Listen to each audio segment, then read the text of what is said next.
Trường Long Hổ, hội trưởng Thương hội Long Hồ. Kẻ nào dám xông vào Long Hồ Thương hội của ta? Người mà ngươi không thể đắc tội. Ngươi giang hồ hiểm ác, hòa khí sinh tài. Người đến là khách, còn có phải là khách không mời mà đến không thì chưa chắc. Tiểu tử, ngươi nói xem. Không đến mức đó đâu. Trường lão đại, tôi đến là để làm việc chính sự. Việc chính sự sao? Nói thử xem. Tôi đến là để đòi nợ. Đòi nợ? Tiểu tử, ngươi chán sống rồi sao? Ở Vân Thành, từ trước đến nay đều là chúng ta thu tiền thuê, chẳng có ai dám đòi nợ Long Hồ Thương hội của ta. Vậy ta nói cho người biết, bây giờ có rồi. Khoản nợ của An gia toàn bộ phải trả hết cho ta, một đồng cũng không được thiếu. Tiểu tử, trẻ người non dạ dễ bị thiệt thòi lắm, càng dễ mất mạng. Thái độ của ngươi như vậy, nợ của An gia không dễ giải quyết đâu. Bớt nói nhảm. Khó làm cũng phải làm cho ta. Đậu xanh, thật là hỗn xược. Xử hắn. Dạ đại ca, xử hắn đi. Dừng tay. Con nhỏ này chui ở đâu ra đây? Còn khá non tơ. Không biết tư vị trên giường thế nào nhỉ? Nhất định là rất mọng nước. Các ngươi chán sống hả? Tiểu tử, còn vanh mặt à? Ngươi cũng nên xem xét tình hình đi. Kẻ chán sống là ngươi, chỉ bằng các ngươi. Tiêu Thần, người đâu? Xử hắn. Diệu Y, nàng đi trước đi. Ở đây rất nguy hiểm, tự mình cẩn thận. Ta đi tìm người giúp đỡ. Ra tay đi.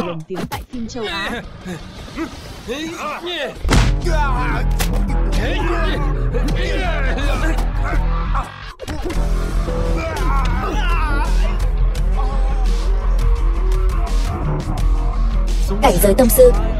Thằng nhãi, ta thừa nhận ta đã xem thường ngươi, nhưng hôm nay cũng để ngươi được mở mang thế nào là uy phong của đại tông sư.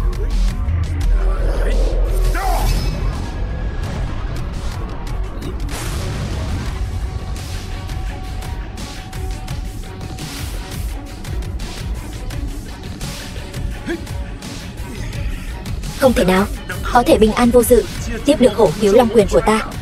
Ít nhất cũng phải là siêu cấp đại tông sư. Đại tông sư có mắt như mù.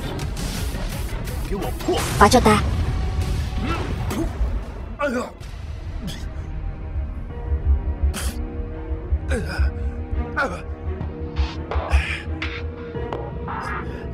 Trường lão bản, suy nghĩ kỹ chưa? Là trả tiền hay là lấy mạng để trừ nợ? Thằng nhãi, đừng có láo. Đại ca của ta chính là Vân Thành Đế Vương Bát Gia. Ngươi rất giỏi đánh đấm phải không? Ngươi đánh được mấy người? Thằng nhãi, ngươi xong đời rồi.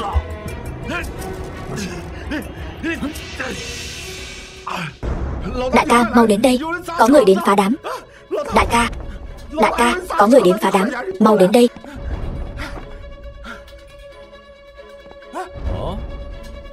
Kim Lão Bát,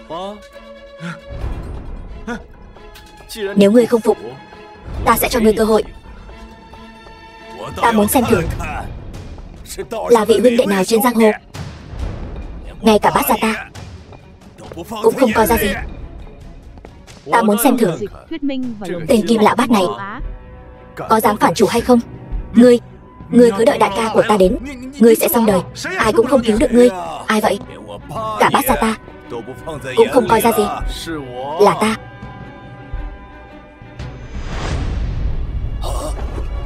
Thần Vương, đại ca, sao huynh lại quỳ xuống cho hắn? Hắn chính là thằng nhãi vừa mắng huynh đó. Hỗn xược. Đại ca, ngươi, ngay cả thần vương mà ngươi cũng dám chọc. Không phải, hắn chỉ là cái tên nhu nhược dựa hơi đàn bà thôi. Im miệng. Hắn, sao hắn lại là thần vương được? Qua đây, quỳ xuống, đại ca. Quỳ xuống, đại ca. Là thuộc hạ quản giáo không nghiêm, xin thần vương trách phạt. Trường lão đại, ngươi không phải nói muốn cắt lưỡi của ta Và một bàn tay sao? Không dám. Tiểu nhân không dám. Kim lão bát, nói đi. Chuyện này phải làm sao đây? Bẩm báo thần vương, ta sẽ đem tên Trương Long Hổ này tam đao lục độc, xác chìm xuống Ô Giang Bắc. Còn gì nữa?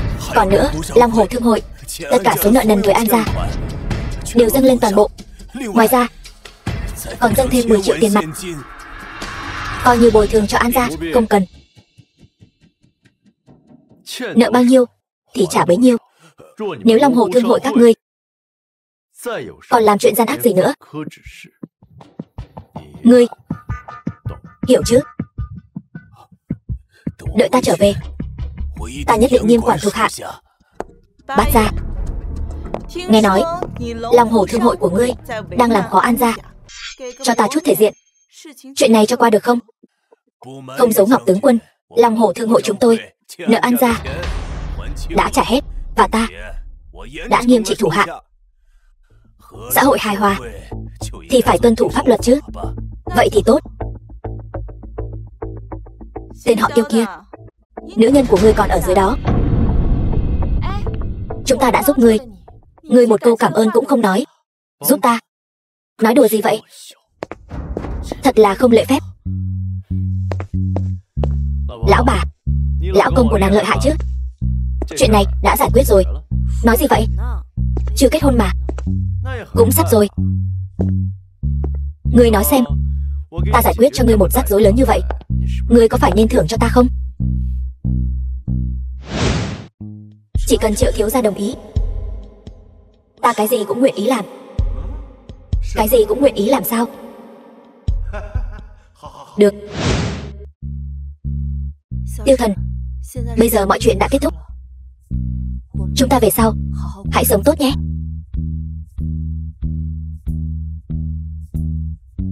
Sống tốt. Diệu Y, ta nhất định cho nàng một đời phồn hoa, nhất định sẽ cho nàng một hôn lễ long trọng nhất. Tiêu thần,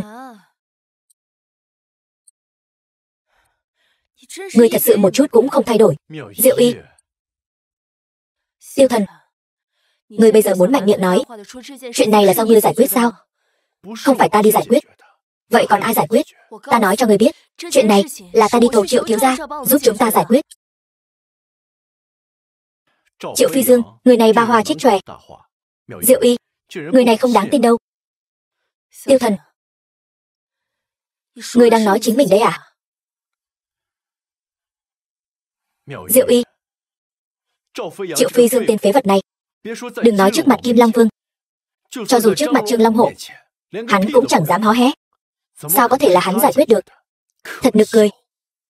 Tiêu thần, Triệu thiếu gia mạo hiểm giúp chúng ta, ngươi lại bôi nhọ hắn như vậy. Tiêu thần, ta đã hứa với hắn, chỉ cần hắn nguyện ý cứu ngươi, ta cái gì cũng nguyện ý làm.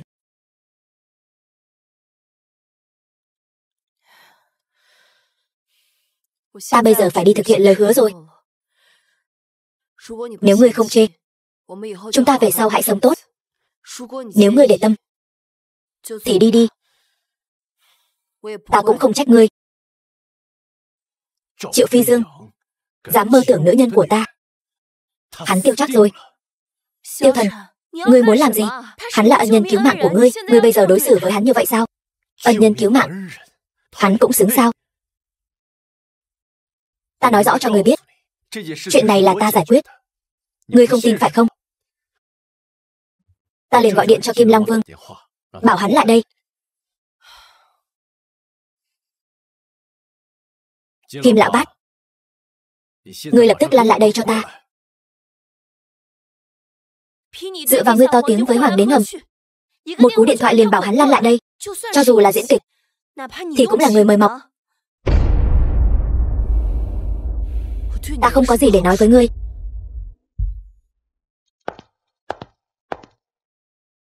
Xuất sắc, thật xuất sắc, thật xuất sắc. Nếu ta nói, Tiêu thần, ngươi chính là tên vô dụng, Ngọc Kiều Long, ý cô là gì? Ý ta là gì sao? Ý của ta là một người đàn ông, ngay cả nữ nhân của mình cũng không bảo vệ được, Thật là đồ vô dụng. Ta khuyên ngươi, hiện tại đừng chọc giận ta. Tiêu Thần, Long Long nói chuyện tuy khó nghe, nhưng nàng nói cũng là sự thật. Đàn ông phải ngẩng cao đầu. Thế nhưng ngươi thì sao? Toàn ba hoa khoác lác, gặp chuyện chỉ biết để nữ nhân của mình hy sinh nhan sắc. Ngươi còn coi là đàn ông sao? Ta đã nói, Kim Long Vương là ta tìm đến để giải quyết chuyện này. Tên này thật cứng miệng, e rằng mất rồi hỏa táng. Toàn thân trên dưới chỉ còn mỗi cái miệng vẫn còn nguyên vẹn. Nữ nhân của mình sắp phải lên giường với người khác rồi, ngươi còn ở đây mạnh miệng, đúng là đầu đội nón xanh. Tiêu Thần vẫn còn ba hoa, ngươi như vậy có xứng với nàng không? Nàng vì ngươi sắp bị Triệu Phi Dương làm nhục rồi, ngươi lại trơ mắt nhìn sao? Long Long nói không sai, ngươi chính là tên vô dụng. Nếu không phải Long Long thấy ngươi đáng thương, ngươi và nữ nhân của ngươi còn không biết bị làm nhục thế nào nữa. Khinh Mi, nói chuyện với tên phế vật, ngay cả người của mình cũng không bảo vệ được này, thêm một câu cũng là lãng phí thời gian. Đi thôi.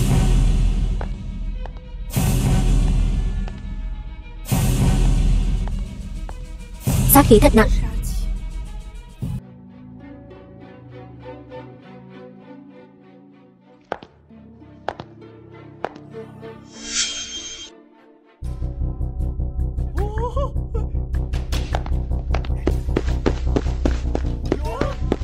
Tiểu mỹ nữ.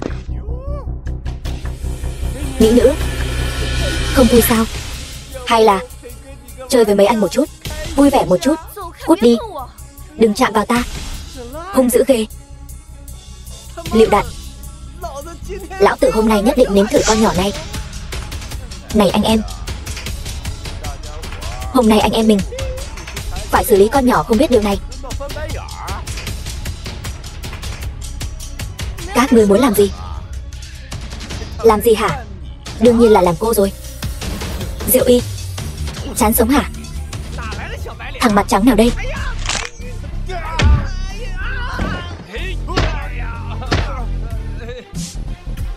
Đồ gà đất chó xanh, ngươi đừng chạm vào ta. Tiêu Thần, ngươi tưởng ngươi rất giỏi đánh đấm phải không? Ta nói cho ngươi hay, xã hội bây giờ là dựa vào thế lực chứ không phải võ lực. Kim Long Vương có hàng ngàn hàng vạn người, ngươi chỉ có mỗi 2 nắm đấm, ngươi có thể đánh được bao nhiêu người? Ngươi đi đi, ta đi tìm Triệu thiếu gia.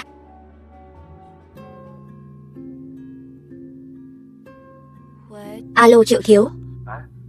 An tiểu thư, cô quen biết Ngọc tướng quân sao? Sao cô không nói sớm? Vừa rồi là ta đường đột rồi, đắc tội rồi, mạo phạm rồi. Alo Triệu thiếu, đắc tội rồi. Tiêu Thần, Ngọc tướng quân lên tiếng, ta không cần phải đi cùng Triệu Phi Dương nữa rồi. Ngọc Kiều Long, lo chuyện bao đồng. Lo chuyện bao đồng sao? Không có gì. Tiêu Thần, với Triệu thiếu là vậy, với Ngọc tướng quân ngươi cũng vậy. Chẳng lẽ an nguy của ta trong mắt ngươi thật sự không bằng cái thể diện của ngươi sao? Ta thật sự quá thất vọng về ngươi. Tên Tiêu Thần này thật là tức chết người mà. Không cần để ý đến hắn. Vậy chúng ta vẫn đi bái kiến Thần Vương đại nhân chứ? Dĩ nhiên rồi, Thần Vương là thần tượng của ta mà. Hiếm thấy Ngọc tướng quân mê trai thế. Thôi đi. Long Long, vậy ta đi dặm lại phấn đã.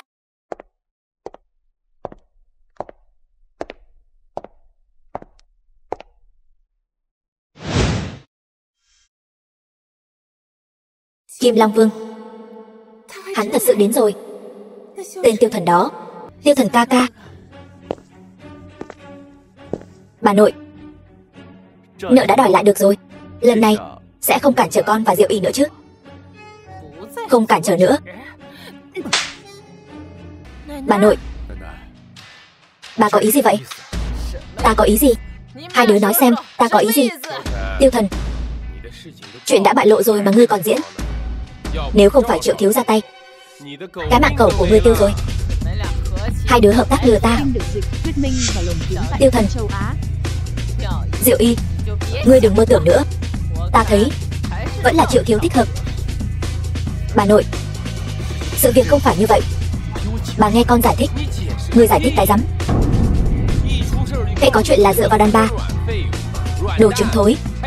Còn ở đây làm ra vẻ ta đây. Ngươi cái gì mà ngươi?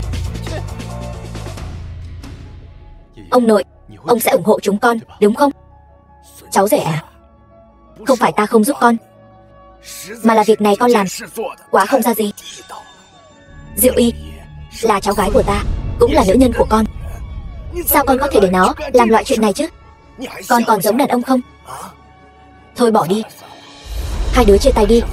Ta không thể trơ mắt nhìn cháu gái của ta rơi vào tay tên bất tài như con, hủy hoại cả đời nó. Ông nội, sự việc không phải như vậy. Ngươi đừng hại ta. Ông nội thật sự không giúp được con.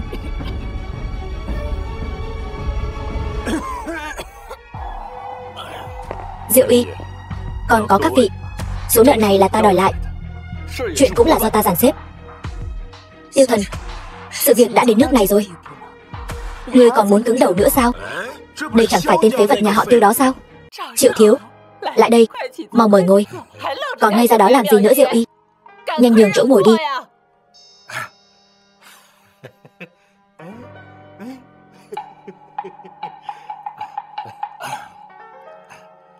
Triệu thiếu giá Lâm, An gia chúng tôi thật sự là vinh hạnh bội phần.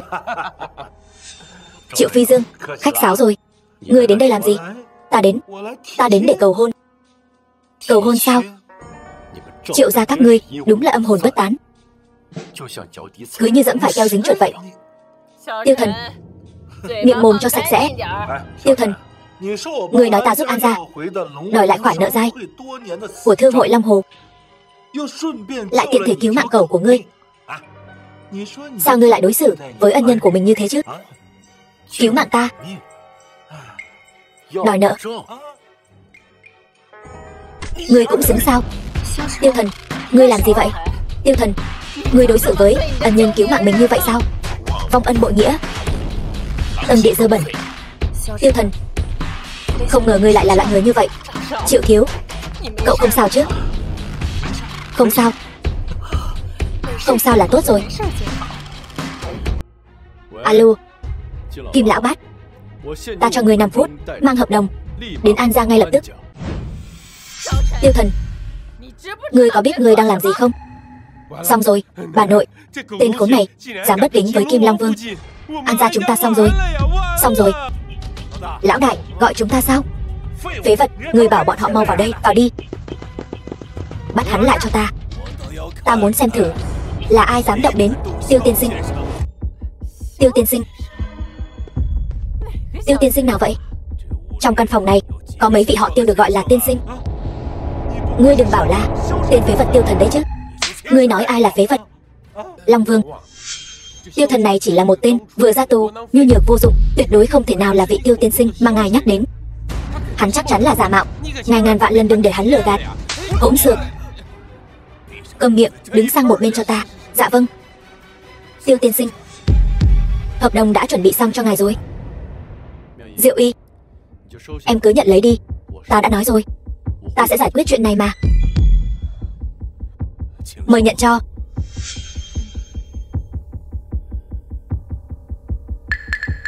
Hợp đồng tôi đã mang đến cho ngài rồi, tôi không làm phiền ngài nữa.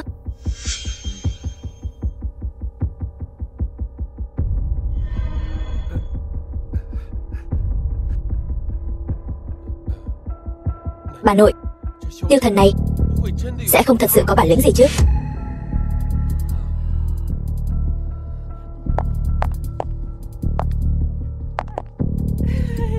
Ôi chao, cháu rể yêu quý.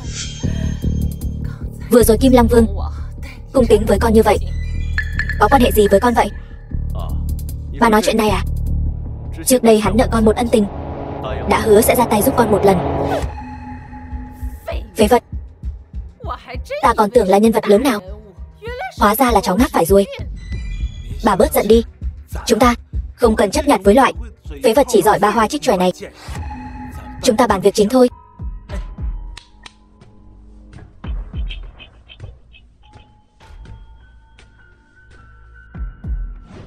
Triệu thiếu, Lão Thái Quân. Phim được dịch, thuyết minh và lồng tiếng tại phim châu Á. Đây là Ngọc Như Ý Côn Lôn. Đây là Chén Lưu Ly Bắc Hải. Đây là toàn bộ 12 con giáp của Thiên Vương. Đây là 2 tỷ tiền mặt. Tốt. Những thứ này đều là tấm lòng của tôi, dành cho lão thái quân và Diệu Y. Tốt. Vẫn là Triệu thiếu, xứng đôi với cháu gái ta. Đâu giống như tên phế vật Tiêu Thần, chẳng có ích lợi gì. Nếu như lão thái quân đã nói như vậy, thì thư mời thần Vương Yến này xin dâng lên. Thư mời thần Vương Yến. Đây là thứ mà chỉ những thế gia đỉnh cấp mới có thể có được. Đúng vậy, chúng ta có được thư mời này, An gia chúng ta sẽ chen chân được vào hàng nhất lưu thế gia. Nào có, chỉ cần lão thái quân ngài hứa, những món quà mà ngươi tặng cũng chỉ có cái này, còn có chút thú vị. Nhưng mà cái này ta muốn bao nhiêu thì có bấy nhiêu.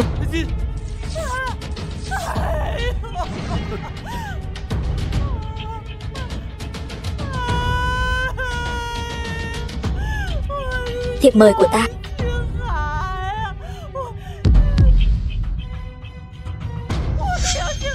Thiệp mời của ta. Của ta, thiệp mời của ta.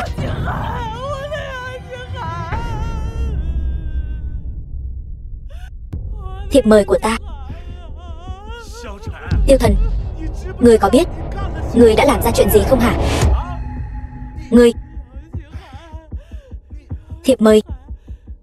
Đây chính là cơ hội để ta chen chân vào hàng ngũ thế gia nhất lưu. An Diệu Y, nhìn xem nam nhân của ngươi làm ra chuyện tốt gì kìa. Còn bà nội, loại thiệp mời này ta gọi một cú điện thoại, muốn bao nhiêu có bấy nhiêu. Tiêu Thần, ngươi là tên thần kinh hả? Ngươi xé thiệp mời của Triệu thiếu đều đến nước này rồi, ngươi còn cứng miệng. Ngươi thật đúng là điếc không sợ súng. Đúng vậy, ngươi xé thiệp mời của ta, còn dám khoác lác. Người đâu? Đánh gãy hai tay hắn cho ta, đuổi ra ngoài. Bà nội, Thiên Phượng chiến tướng đến. Phụng thần vương lạnh đặc biệt tặng An gia thiệp mời thần Vương Yến, tổng là 10 tấm. Cái gì? Thiệp mời còn 10 tấm?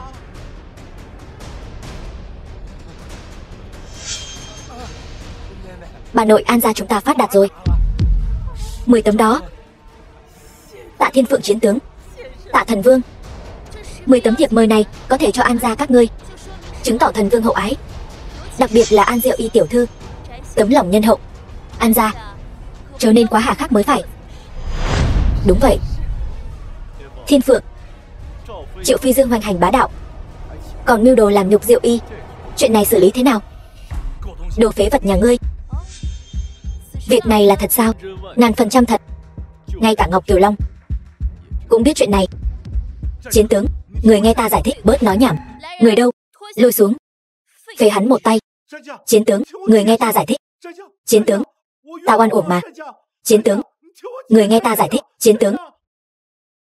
Vậy thì chư vị, ta xin phép cáo từ trước. Diệu Y, chúng ta cũng ra ngoài đi dạo đi.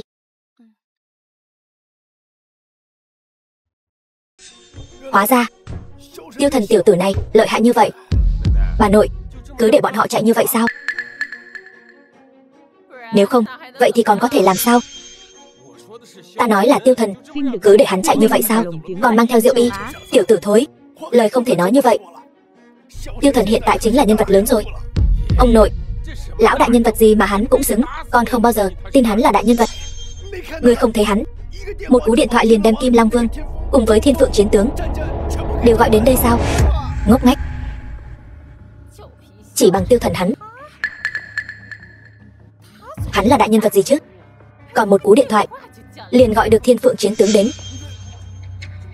Ngọc tướng quân và Tiêu Thần từng có hôn ước. Khoản nợ trong hợp đồng này có lẽ nàng niệm tình xưa thì cùng lắm cũng chỉ là chuyện của một mình nàng. Hôm nay nàng đích thân đến, còn tặng 10 tấm thiệp mời. Ta nghĩ tới nghĩ lui, chỉ có một khả khả năng gì? Các ngươi thử nghĩ xem, những lời nàng nói hôm nay. Chiến tướng nói, chiến thần đối với An gia chúng ta đặc biệt hậu ái. Nhất là, chẳng lẽ đầu óc ngươi cũng coi như tỉnh táo? Hôm nay chiến tướng đích thân đến, còn tặng 10 tấm thiếp mời. Ta thấy hắn là ưng ý An Diệu Y. Nhà chúng ta sao có thể như vậy được?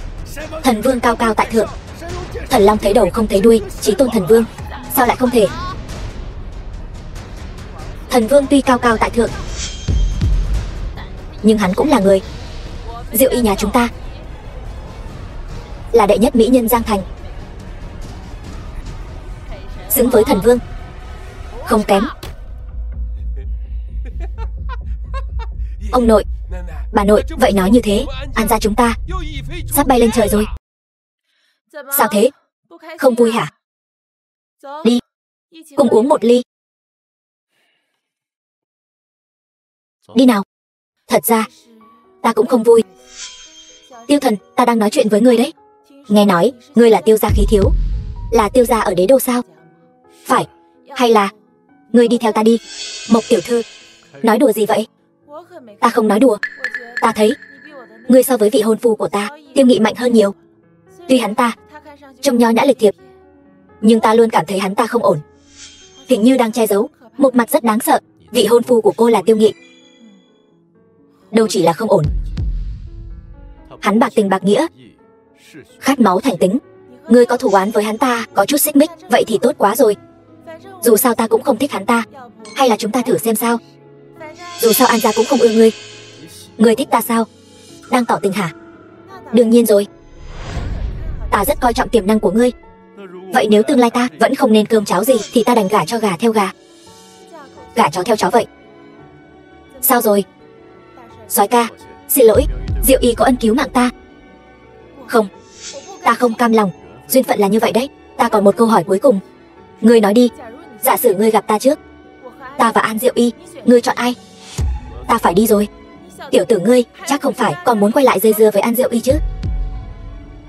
Chuyện tình cảm là do duyên số, duyên phận đã hết, tự nhiên cũng sẽ tan. Vậy thì được. Ngươi chính là người đàn ông ta để mắt tới, không thể làm kẻ si tình được. Thần vương vừa nhận được tin tức Triệu Phi Dương đang ép An tiểu thư uống rượu. Cái gì? Chuẩn bị xe 5 phút, ta lập tức muốn gặp Diệu Y.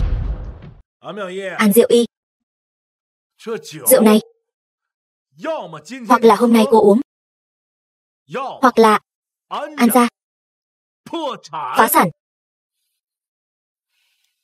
Đừng có làm bộ làm tịch với ông đây. Cô làm bộ làm tịch cái gì? Nào, uống đi.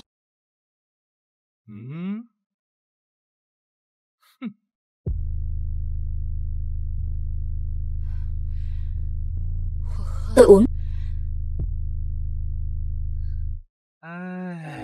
Uống. Này, đừng dừng lại. Nào cứ uống tiếp. Uống hết mới tính. Uống, đúng, uống hết đi. Cạn nó đi.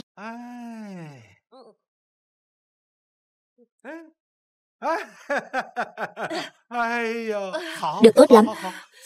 Thêm một ly nữa.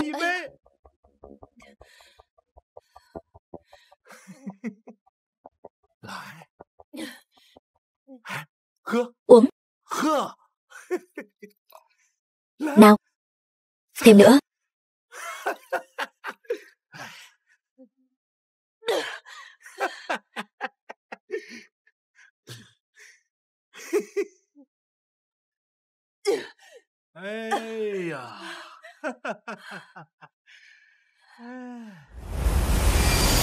Triệu thiếu,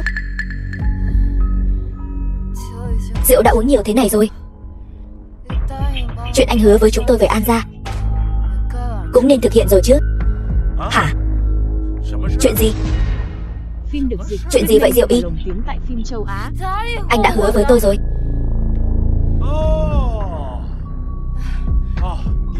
Cô nói chuyện của An gia à? An cái rắm. Tôi nói cho cô biết, lần này chính là Nghị thiếu tự mình gọi điện bảo tôi chơi cô. Anh vô sỉ. Cái gì? Tôi vô sỉ sao? Tiệc đính hôn của ông đây bị tên phế vật đó phá hỏng rồi. Ông đây tự mình đến cửa cầu hôn, bị tên phế vật đó suýt nữa phế cả hai tay. Con đàn bà thối tha. Cô thật sự tưởng mình cao quý lắm sao? Ông đây bây giờ sẽ chơi cô. Cứu tôi với.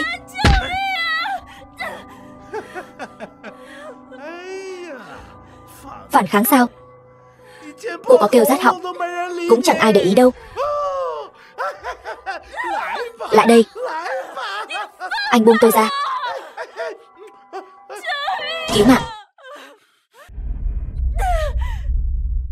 Triệu Phi Dương, anh chán sống hả? Tiêu Thần. Tiêu Thần, cứu tôi. Cứu cô. An Diệu Y, tôi nói cho cô biết, hôm nay ai cũng đừng hòng cứu cô. Ngay cả tên phế vật này cũng sống không được mấy ngày nữa đâu. Sắp đi đến nơi rồi mà còn mạnh miệng. Tiêu Thần, mày không phải rất ngang ngược sao? Hôm nay tao sẽ ở ngay trước mặt mày làm con đàn bà thối tha này. Tao xem mày ngang ngược thế nào. Người đâu? Tiêu Thần, anh mau đi đi, đừng quản tôi nữa.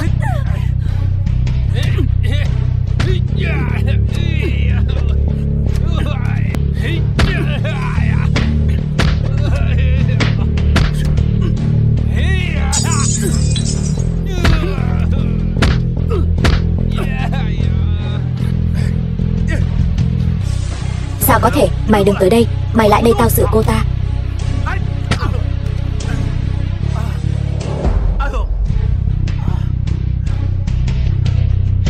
Mày dám động vào tao, bố tao sẽ không tha cho mày đâu.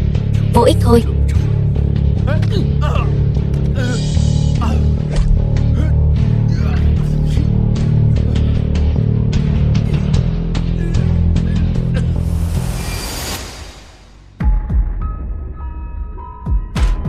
Diệu Y, không sao chứ? Tiêu Thần ca ca.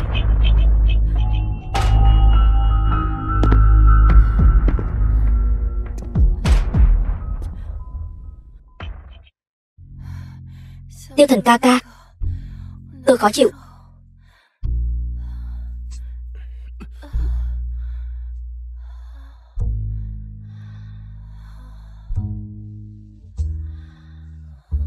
Diệu Y, sao em lại bất cẩn thế này?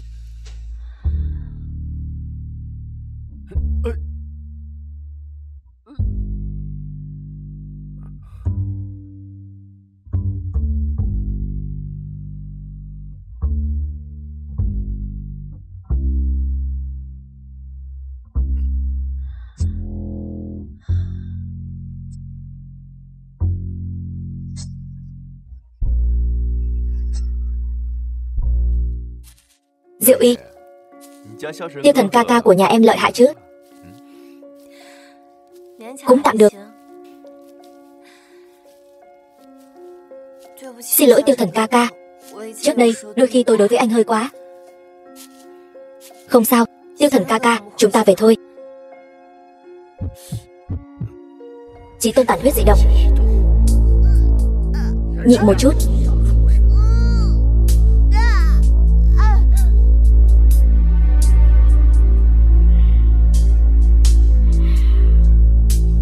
Nghị Nhi, không đau đâu, nhịn một chút.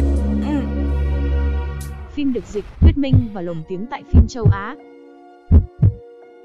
Tiêu Thần ca ca, anh sao vậy? Không sao, tôi còn chút việc. Em đi trước đi.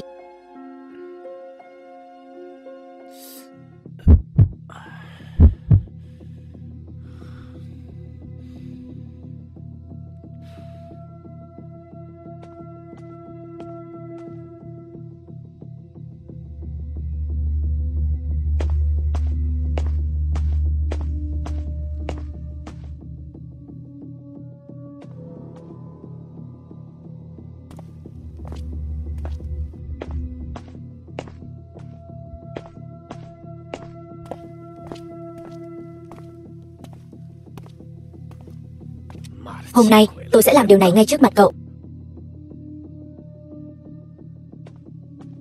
Hiền đệ tốt của ta, đổi chỗ khác đi. Huynh trưởng tốt của ta, ngươi vẫn cứ lén lút như vậy.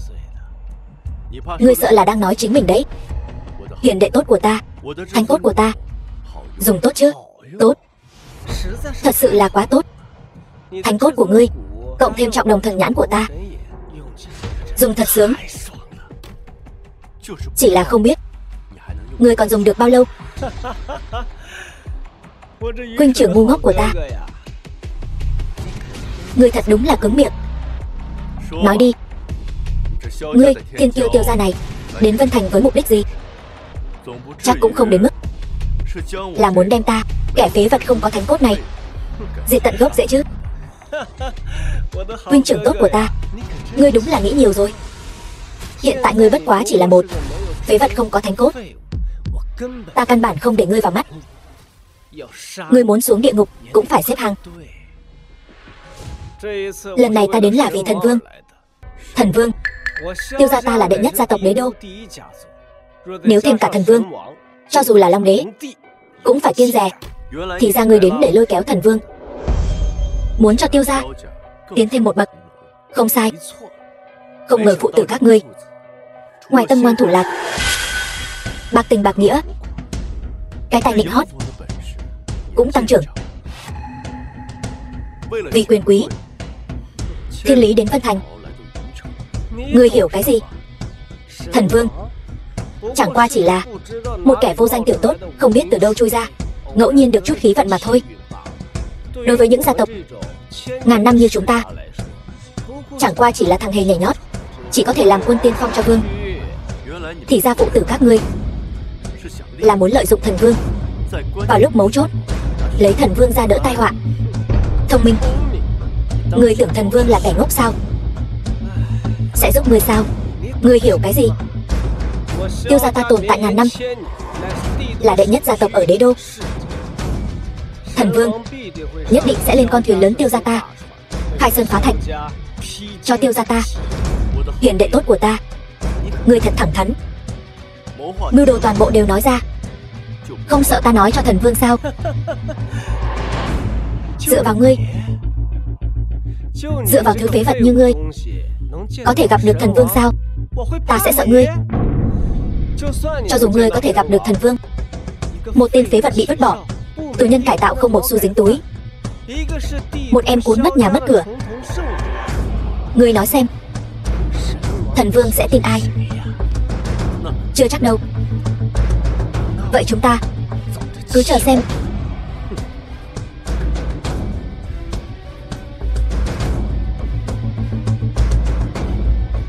Có chút thú vị.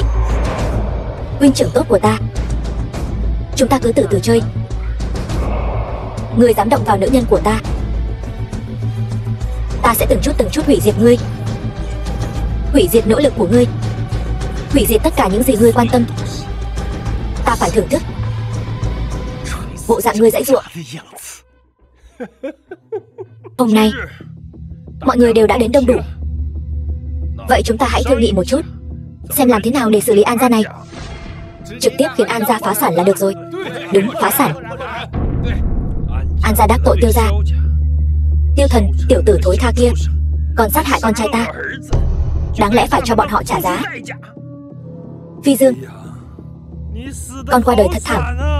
Phim được dịch không biết điều. và lồng tiếng tại phim châu Á. Ta thấy An gia này nên diệt.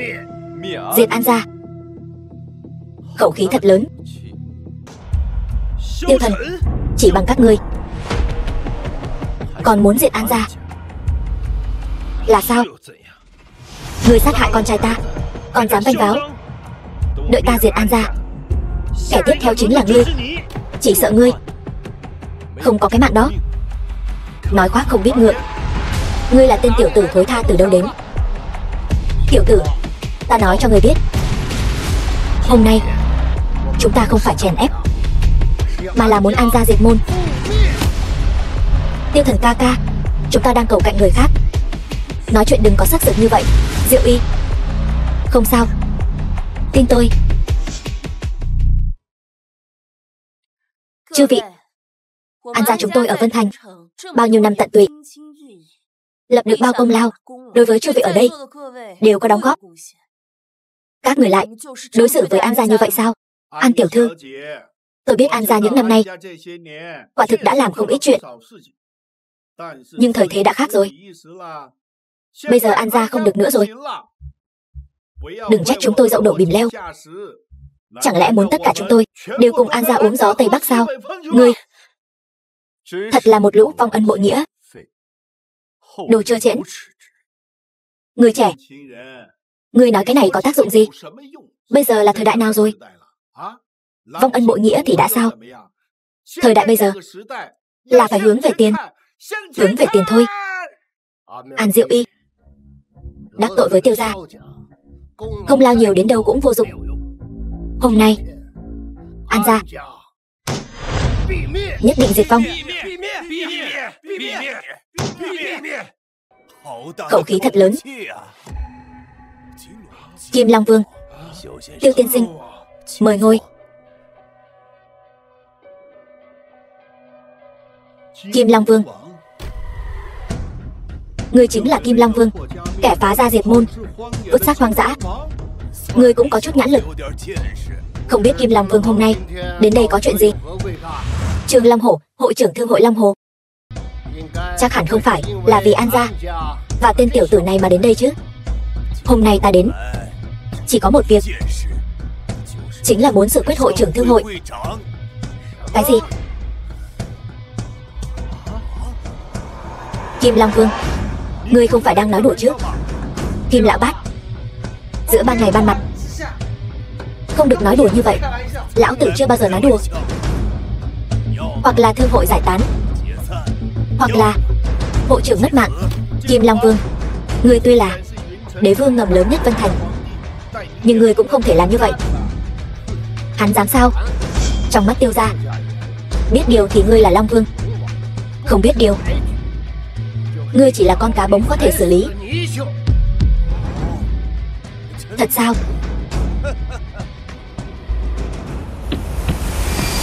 Ông chủ Lý, ngươi trốn thuế 10 tỷ. Ông chủ Trương, ngươi trong quá trình thi công đã gian dối, dẫn đến vấn đề an toàn nghiêm trọng. Sau đó dùng tiền mua chuộc quan chức. Ông chủ Triệu, ngươi càng quá đáng hơn, lại dám dùng loại phụ gia thực phẩm rẻ tiền có độc. Các ngươi nói xem, những thứ này nếu ta tung ra ngoài, các ngươi có sống được không? Kim Long Vương, ngươi lấy đâu ra những tư liệu này? Vu khống, hoàn toàn là vu khống. Ta và ty trưởng quan hệ tốt như vậy. Lý lão bát, ngươi xong đời rồi. Ta quen biết Giang Nam thập tam thái bảo. Kim lão bát, nếu ngươi dám tiết lộ ra ngoài thì sẽ không được toàn thây. Ta xem thử là ai dám làm càn như vậy. Ngọc tướng quân, Ngọc tướng quân, Ngọc tướng quân đại giá Quang Lâm, có lỗi tiếp đón. Tổng đốc, ta thì không sao, nhưng ta nghe nói môi trường kinh doanh ở Vân Thành rất tệ, không phải là nơi để kinh doanh. Sao lại như vậy được?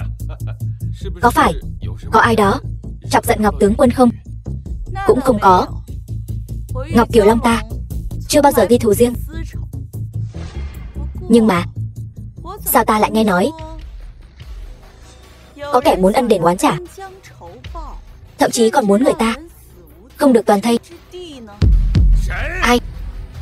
Là ai dám trước mặt Ngọc tướng quân nói lời tàn nhẫn như vậy? Chính là những người này. An gia rõ ràng có công lớn đối với sự phát triển của Vân Thành.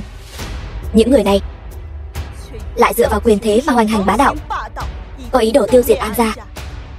Lại có chuyện như vậy sao? Hay cho ngươi, Trương hội trưởng vong ân bội nghĩa, ta xem thương hội Vân Thành của ngươi không cần nữa rồi. Từ hôm nay, hội trưởng thương hội Vân Thành bị cách chức, thương hội giải tán.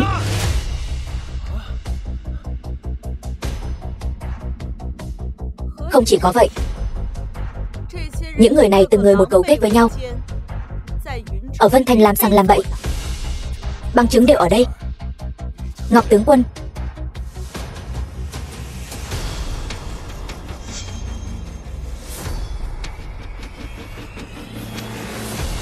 Hay cho ngươi Thương hội Liên minh Vân Thành làm xăng làm bậy như chuột đồng.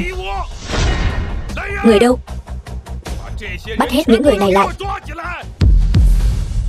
đem xuống.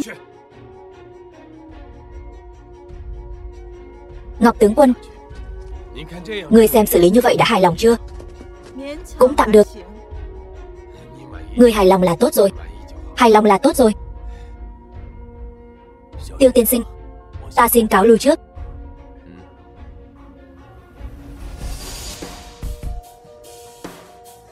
Ngọc tướng quân, nghe nói ngươi đến, ta liền lập tức đến đây. Lần trước nhờ ngươi giúp đỡ, lần này lại phải nhờ ngươi ra tay. Thật sự trong lòng hổ thẹn. Phải, đại ân của tướng quân An gia chúng tôi muôn đời không quên. Ta cũng chỉ là nể mặt của người nào đó, thêm vào đó thấy không vừa mắt với hành động của những người này thôi. Dạ, Tiêu thần, ta khuyên ngươi sau này nên bớt lại đi. Lần này nếu không phải khinh mi cầu xin ta thậm chí cũng không đến. Ta có thể giúp ngươi một lần, không thể giúp ngươi 10 lần 100 lần. Sau này ngươi chưa chắc đã có vận may như vậy. Ta cần ngươi cứu sao? Thật là nực cười. Ngươi, Tiêu thần, Tiêu thần, ngươi còn giả vờ nữa. Tiêu thần, đồ vong ân bội nghĩa này. Ngọc tướng quân đã cứu ngươi, ngươi không biết ơn, lại còn ở đây nói nhăng nói cuội. Thì đó, nếu không phải Ngọc tướng quân, ngươi đã sớm bị người ta ném xuống sông cho cả An rồi. Bà nội An Saka. Tiêu thần hắn chỉ là miệng hơi độc ác thôi, người vẫn rất tốt. Con nhỏ nhà ngươi chỉ giỏi banh vực hắn. An tiểu thư, ta thấy An gia các ngươi cũng chẳng ưa gì Tiêu thần. Ta có một ý tưởng táo bạo. Ý tưởng gì? Hay là ngươi nhường Tiêu thần lại cho ta? Hồ đồ, khinh mi, ngươi có biết ngươi đang nói gì không? Ta nghiêm túc đấy. Ngươi muốn ta nhường Tiêu thần ca cho ngươi? Mộc tiểu thư, sao ngươi lại nói vậy? Tiêu thần này chẳng qua chỉ là tên phế vật mới ra tù. Cô chớ để hắn lừa gạt. Đúng, Mộc tiểu thư, hình như cô có hiểu lầm gì rồi. Tiêu thần hắn đã không còn là đại thiếu gia Tiêu gia năm xưa nữa rồi. Hắn bây giờ chỉ là một tên tù khổ sai. Ta mặc kệ hắn là Tiêu gia đại thiếu gì, dù sao ta cũng rất thích hắn. An gia các ngươi không cần, ta cần. Chuyện này, Tiêu thần, Mộc gia ta tồn tại ngàn năm, lão gia chủ càng là khai quốc công thần, thế lực trải rộng khắp thiên hạ. Kết thông gia với Mộc gia ta chẳng phải tốt hơn một An gia nhỏ bé sao? Khinh mi, ngươi ăn nói cẩn thận một chút. Lời này mà lọt vào tai Tiêu Nghị, không biết sẽ xảy ra chuyện gì. Ta cứ nói vậy đấy. Xin lỗi, Mộc tiểu thư. Cô rất tốt, nhưng tôi chỉ thích Diệu Y. Tiêu thần ca ca, anh thật sự không suy nghĩ lại sao? Không cần, ta sẽ không bỏ cuộc.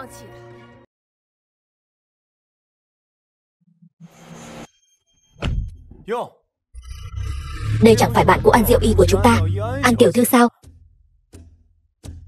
Trương thiếu Hoàng Yến, lâu rồi không gặp. Ta nói An gia này, tình trạng có phải không được tốt lắm không? Sao lại đi taxi đến đây? Hơi khó khăn một chút. Chúng ta đến bằng cách nào? Liên quan gì đến các ngươi? Vị này là... Đây là bạn trai của ta.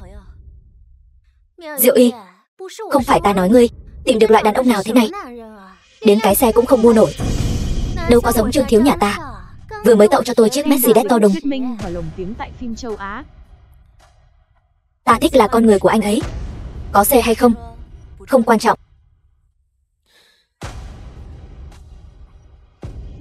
Thôi, chúng ta vào trong đi. Cạn ly.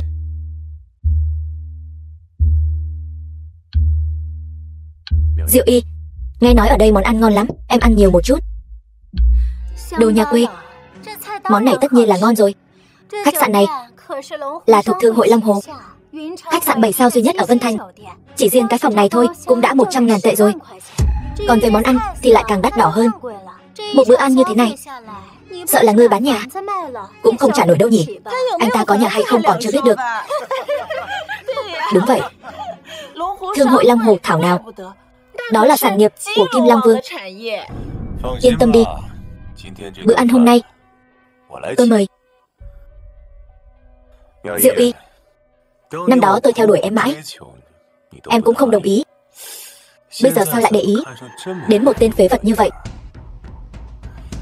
Học lớp mà cũng phải đi taxi đến đây.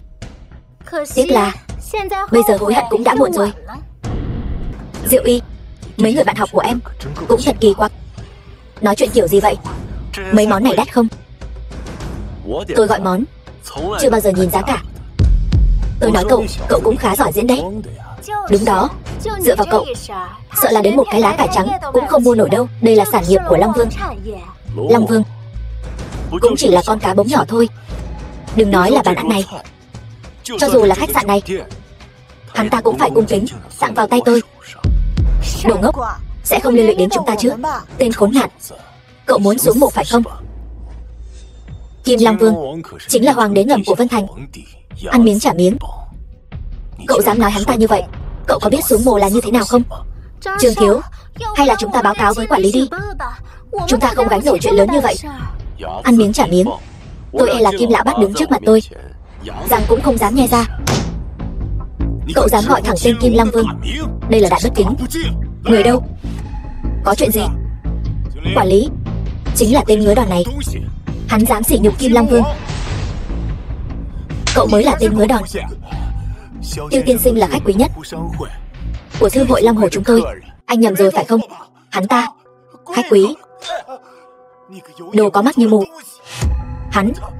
Hắn sỉ nhục Long Vương. Tiêu tiên sinh là khách quý của chúng tôi, cũng đến lượt ngươi ly gián sao? Quản lý oan uổng quá. Cút đi, tất cả cút hết cho ta.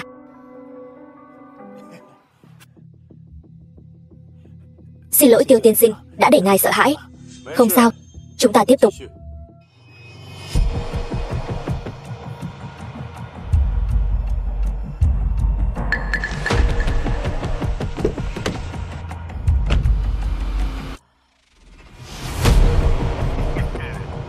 Các ngươi muốn làm gì? Chốc nữa ngươi sẽ biết. Đi thôi. Thả ta ra. Cứu ta với. Các ngươi muốn làm gì? Đứng lại. Tiêu thần, mau tới cứu em. Tiểu tử, khuyên ngươi đừng xen vào chuyện bao đồng. Tối mù mịt thế này, nếu không dễ xảy ra chuyện. Ít nói nhảm, thả cô ấy ra. Không biết điều. Huynh đệ, lên cho ta.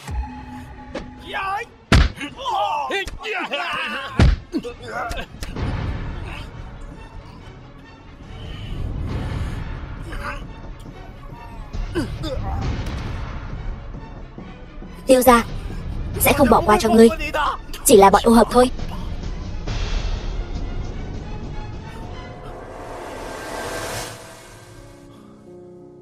Khuynh Nhi, em không sao chứ?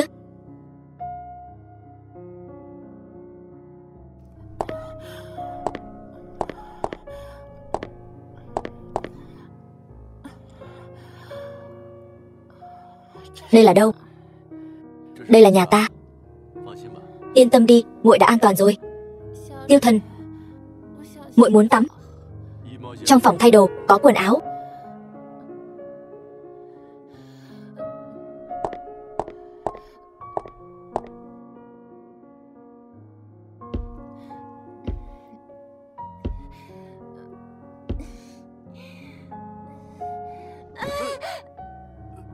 Khuynh Nhi, muội không sao chứ? Huynh nói xem có sao không? Còn không đỡ ta dậy.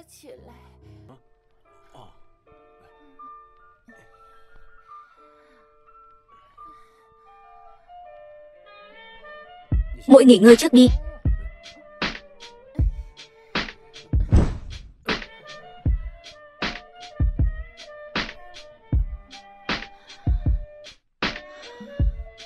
Ta đẹp không? Đẹp thì đẹp đấy. Có muốn kích thích hơn không? Khuynh Nhi, đừng quậy nữa.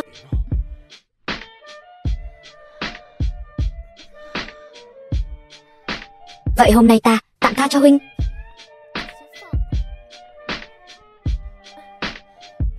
Nhưng hôm nay ta bị ngã đều tại huynh. Vậy phải làm sao? Vậy thì phạt huynh bôi thuốc cho ta. Như vậy sao được? Có gì không được? Vậy ta đi lấy thuốc. Cầm lấy. Phim được dịch, thuyết Huynh minh tới đi. và lồng tiếng tại phim Ta châu tới. Á. Tiêu Thần đáng ghét. Đều tại Huynh. Huynh xem, đầu gối của ta bị thương rồi. Chân cũng đỏ lên rồi. Mau bôi thuốc cho ta. Bôi thuốc. Ngay bây giờ. Đúng. Vậy cũng được. Tiêu Thần ca ca, phải làm sạch vết thương trước. Được.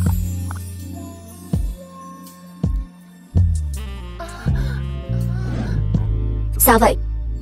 Không sao. Tiếp tục đi.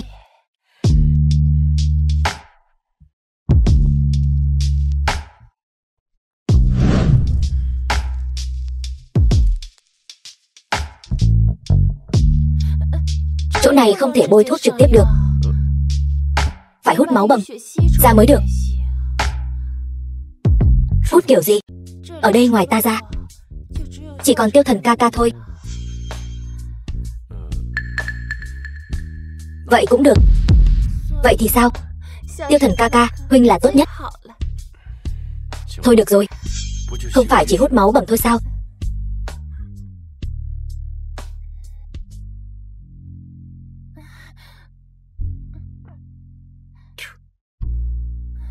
Thế nào? Không sao. Huynh cứ tiếp tục đi.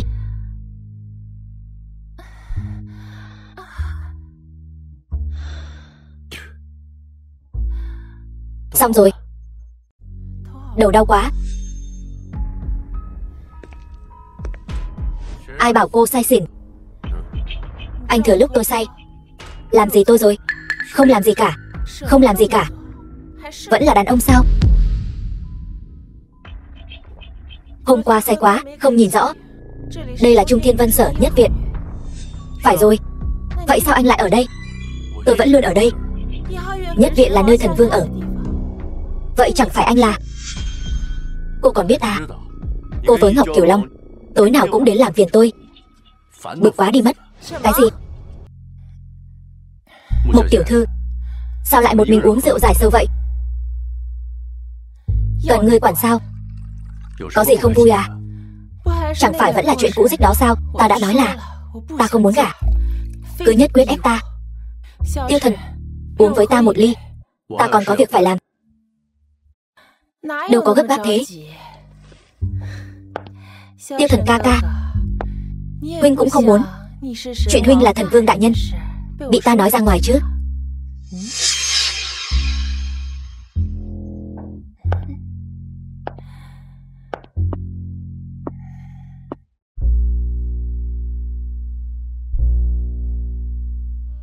Người đẹp, một mình uống rượu à? Người bị mù à? Không thấy bạn trai ta đang ở bên cạnh sao? Bạn trai? Bạn trai không tính là người. Tiểu tử, biết điều thì cút đi cho ta. Nhường cô em này cho đại ca bọn ta. Ngày mai sẽ trả lại cho ngươi. Đúng, ngày mai sẽ trả lại cho ngươi. Tuyệt đối không thiếu một sợi lông nào. Không những không thiếu, mà có khi còn thêm chút đồ nữa đấy. Ăn hiếp người ta. Người đẹp bây giờ không gọi là ăn hiếp. Lát nữa mới gọi là ăn hiếp. Ta khuyên ngươi tốt nhất là nên rời đi ngay bây giờ. Thằng ẻo lả kia, bớt đi. Lão tử hôm nay nhất định phải chơi con bồ của ngươi. Ngươi làm gì vậy? Ta chính là đại tiểu thư của Mộc gia ở Đế Đô. Đại tiểu thư. Lão tử chơi chính là đại tiểu thư. Anh em, lên cho ta.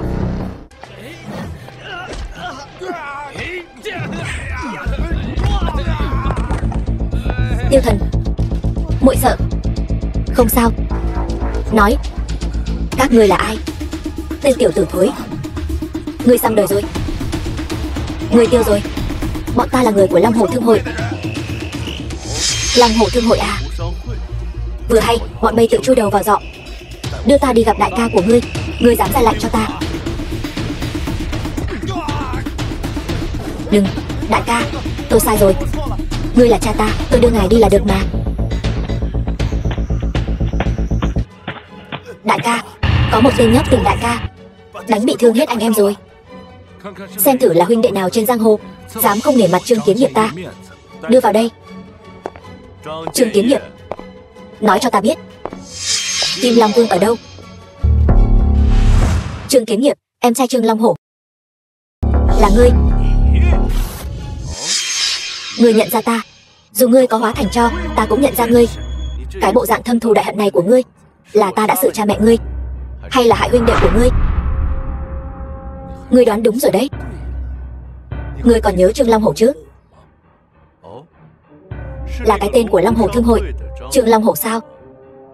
Đó là đại ca của ta, là đại ca ruột của ta. Bị người ta đâm 3 nhát trước mặt ta, xác bị ném xuống sông. Ta quỳ ở đó cầu xin Kim Lão Bát hồi lâu. Tên súc sinh đó thậm chí còn không thèm chớp mắt. Đại ca, đệ đệ đã báo thù cho đại ca rồi. Hôm nay ta sẽ xử ngươi. Tình cảm của các ngươi thật sâu đậm. Vậy lúc các ngươi làm điều ác, có từng nghĩ đến những người nhà bị các ngươi sát hại không? Kẻ yếu thì nên bị kẻ mạnh ức hiếp. Rất tốt. Vậy hôm nay ta sẽ cho ngươi nếm thử cái cảm giác bị coi là kẻ yếu. Cuồng vọng. Tên nhóc, chính là vì ngươi, đại ca của ta mới bị Kim Lão Bát ném xuống sông. Hắn đã bị ta đuổi đi rồi. Ta mới là bá chủ thế giới ngầm của Vân Thành. Còn ngươi sẽ phải chôn cùng đại ca của ta.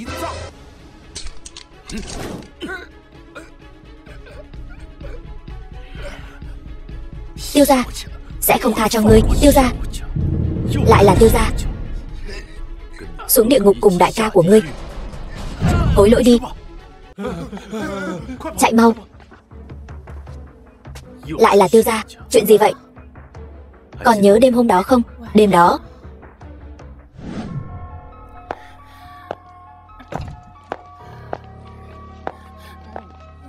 các ngươi muốn làm gì? Chốc nữa ngươi sẽ biết. Đi thôi, đi mau. Thả ta ra. Cứu mạng. Ý ngươi là lần đó cũng là Tiêu Nghị, hay cho Tiêu Nghị? Ra. Trương Kiếm Nghiệp, đậu xanh rau má, ngươi bỏ cái suy nghĩ đó đi. Lão tử đã thể độc, không phản bội thần vương. Kim Lão Bát, thần vương, Lão Bát đã phụ sự phó thác của ngài, kính xin thần vương giáng tội. Ngươi tận tâm tận lực làm được như vậy đã là rất khó khăn rồi. Thần vương, tạ ơn thần vương đã cứu mạng. Thần vương đại nhân, Kim Long Vương quả nhiên là thuộc hạ của ngài. Giờ thì ngươi tin rồi chứ? Tiếp theo ngươi định làm gì? Làm gì à? Dĩ nhiên là bắt Tiêu Nghị tên súc sinh đó trả giá. Ta đi đây.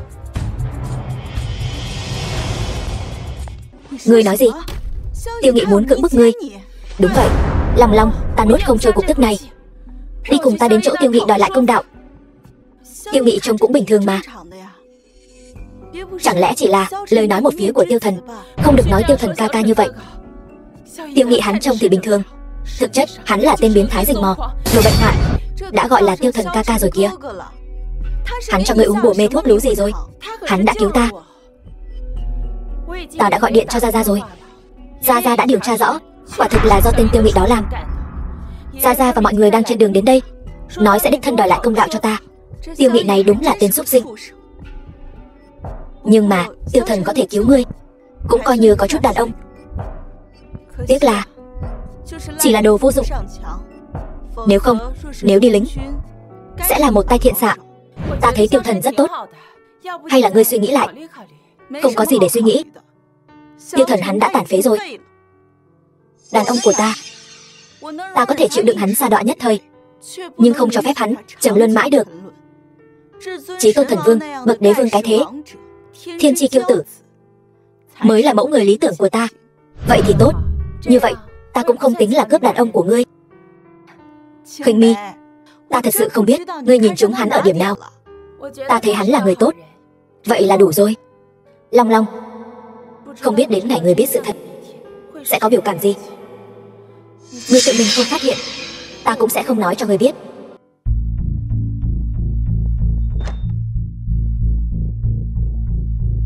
Khuynh Mi, Ngọc tướng quân là ta.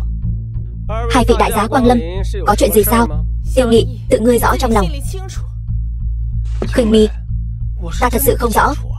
Còn giả vờ, tối hôm đó có phải ngươi sai người đánh thuốc mê ta, muốn đưa ta đi không? Ngươi nói chuyện này ạ? Ta chỉ muốn với vị hôn thê không nghe lời của ta gần gũi sớm một chút thôi. Hay cho ngươi Tiêu Nghị, giờ ngươi còn chẳng thèm giả vờ nữa. Ngươi vô sỉ. Vô sỉ hả? Vô sỉ thì sao? Thời buổi này chỉ có kẻ vô sỉ mới có đường sống. Có ý đồ với vị hôn thê của mình. Tiêu Nghị, ngươi đúng là một tên súc sinh. Tiêu Nghị ta là người thế nào không cần Ngọc tướng quân bận tâm. Hai vị lại ghé thăm Hàn Xá là có chuyện gì sao? Ngươi không có não sao? Chúng ta tới đây chính là để đòi một lời giải thích. Giải thích? Giải thích gì? Ta và vị hôn thê của mình thân mật trước một chút là chuyện đương nhiên, có thể có lời giải thích gì chứ? Vô sỉ. Khuynh Mi, ngươi ngay cả mắng người cũng chỉ nói một câu này, thật là quá đáng yêu. Tiêu Nghị, Khuynh Mi tuy là vị hôn thê của ngươi, nhưng bát tự còn chưa rạch ròi, nàng còn chưa về nhà chồng, muốn hủy hôn cũng không phải là không được. Ta đã hủy hôn ước của Tiêu Thần. Ngọc tướng quân quả nhiên là nữ trung hào kiệt. Tên phế vật Tiêu Thần đó quả thật là không xứng với Ngọc tướng quân. Nhưng ta và Khuynh Mi thì không giống. Ta đường đường Long Thái tử Tiêu gia, xứng với Khuynh Mi chính là môn đăng hộ đối. Thân mật trước một chút. Sao nào? Ngươi Tiêu Nghị, ra Ngọc tướng quân nói không sai. Ngươi đúng là đồ súc sinh, một lão gia tử. Tiêu Nghị xin chào. Tiêu Nghị, ngươi có phải coi Mộc gia không tồn tại, coi lão phu không tồn tại sao? Tiêu Nghị không dám. Không dám. Ta thấy ngươi rất dám. Hơn nữa lá gan rất lớn. Thân cận. Lão phu thật là mù mắt, mới định ra hôn sự này cho Khuynh Mi. Lão gia tử ngài đừng tức giận, cẩn thận tức giận hại thân. Ngươi còn biết à? Lão gia tử ngài hiểu lầm rồi. Ý của ta là ngài mà tức giận hại thân, dễ dàng đi đời sớm. Phản rồi. Ta lập tức gọi điện cho Tiêu Thiên Long. Ta muốn hắn quản giáo ngươi cái đồ không biết điều. Lão gia tử, vô dụng thôi. Ta nói thật cho ngài biết, ta đường đường Long Thái tử Tiêu gia, trọng đồng thánh giả, thiên sinh chí tôn, có thể để mắt tới tôn nữ của ngài. Đó là phúc khí của Mộc gia các ngươi. Lão già, đừng không biết điều. Ta thay mặt Tiêu gia dạy dỗ ngươi, cái đồ không biết điều. Ra Tiêu Nghị, ngươi dám làm càn. Làm càn thì sao? Mộc gia các ngươi sớm đã không còn chiến lực, chỉ còn lại một lão già này còn dám sắc sược. Nếu không phải thần Vương Yến sắp tới thì Tiêu gia đã thông tính đế đô rồi. Đế đô không còn của Mộc gia nữa. Ngươi lòng lang dạ sói. Khuynh Mi đừng nói nữa, lão gia tử đang nguy kịch, đi thôi.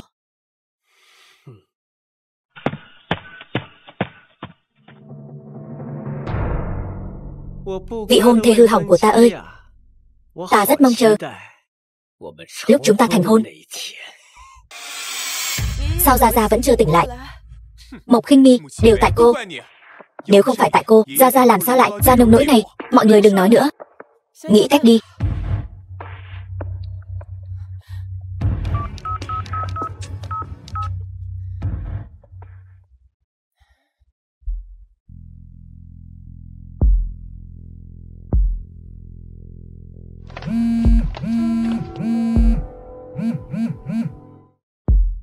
Alo.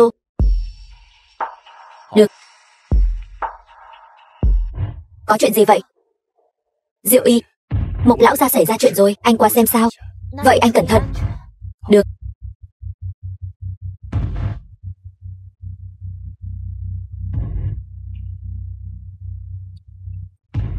Sát khí nồng đậm quá.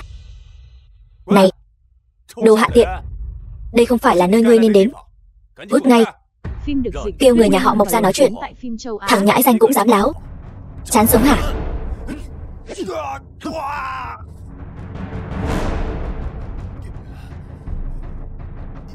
Ngươi có biết đây là đâu không? Mộc phủ. Ngươi tiêu chắc rồi. Kẻ nào dám đến Mộc phủ ta làm càn. Đồ hạ tiện nhà ngươi. Ngươi là ai? Dám đến Mộc phủ ta gây rối, ta sẽ băm ngươi ra cho chó ăn. Ngươi không có tư cách biết tên ta.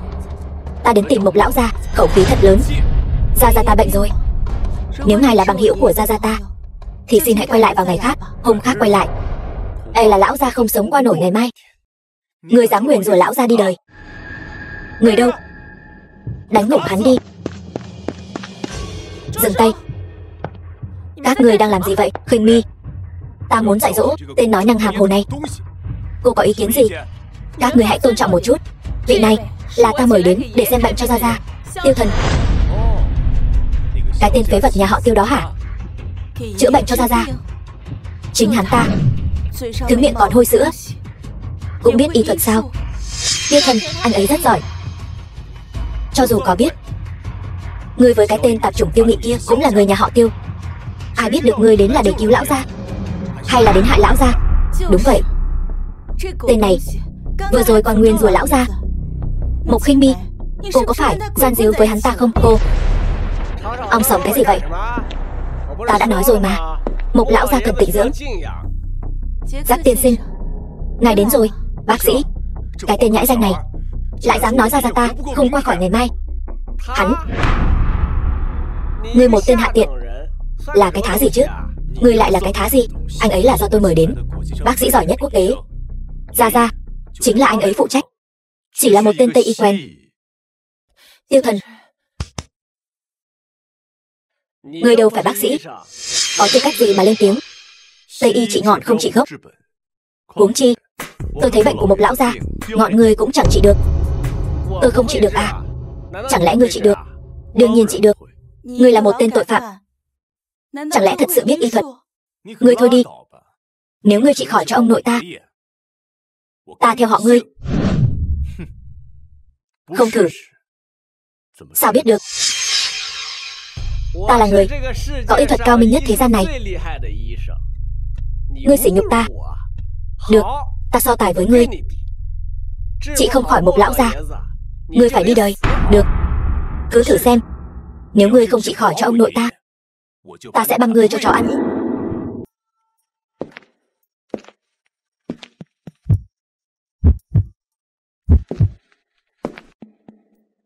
Bác sĩ, thế nào rồi?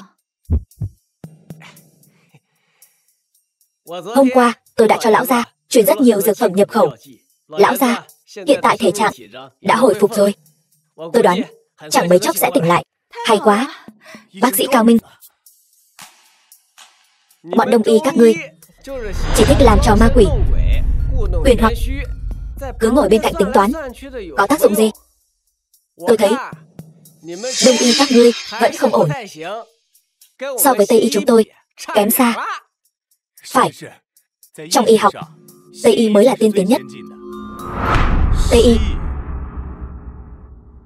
vài trăm năm kỹ nghệ, nông cạn giản đơn,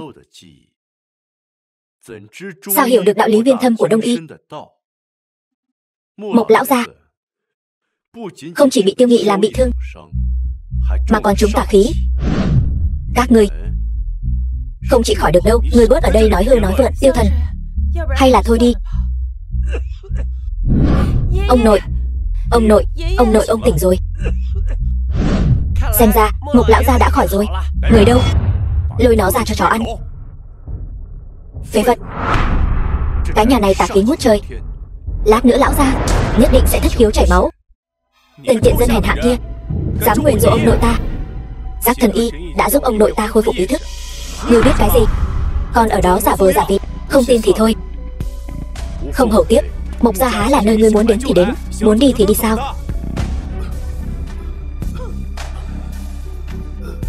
Tây y quả nhiên lợi hại.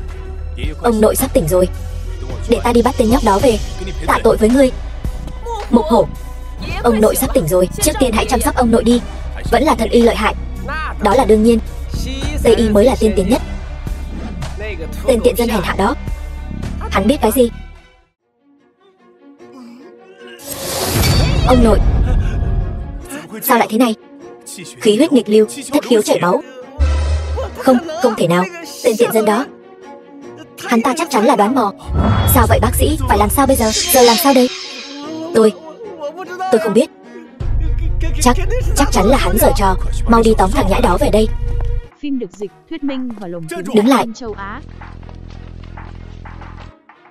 Bọn Tây Y các người chẳng phải đã chữa cho một lão già rồi sao? Còn tìm tôi làm gì? Ngươi sao nào? Bị ta nói trúng rồi chứ gì? Lão gia tử bây giờ có phải thất khiếu chảy máu không? Ngươi định chữa thế nào? Cái này, chuyện này sách giáo khoa không có ghi. Cho dù cho Tây Y các người phát triển thêm 100 năm nữa, kỹ thuật cũng không đạt, huống chi là đạt tới đạo. Vậy rốt cuộc là nguyên nhân gì? Sát khí cũng là thứ Tây Y các người trị được sao? Tới lượt ngươi thử xem sao. Mau đi, đồ ăn mày thối. Đây là thái độ cầu xin người khác của ngươi sao? Một lão gia tử, ta không cứu cũng được. Sao ngươi dám nói chuyện với anh ấy như vậy? Y thuật của anh ấy còn lợi hại hơn ta. Ta trước mặt anh ấy chẳng là cái thá gì, còn ngươi trước mặt ta cũng chẳng là cái thá gì. Tiên sinh, cái bệnh này Tây Y không chữa được. Y thuật Trung Hoa uyên thâm bác đại, bằng mọi giá vẫn mong tiên sinh chỉ dạy cho tôi. Xin tiên sinh cứu ông nội tôi, cầu thần y cứu ông nội tôi. Tôi nguyện làm thiếp của ngài. Tiêu tiên sinh, mời đi lối này. Lão công, xin chàng cứu ông nội tôi. Lão công, tôi đã có vị hôn thê rồi, sẽ không nhận cô đâu. Vậy xin chàng cứu ông nội tôi. Yên tâm, nể mặt khinh mi, ta cũng sẽ cứu ông ta, vậy mới được chứ.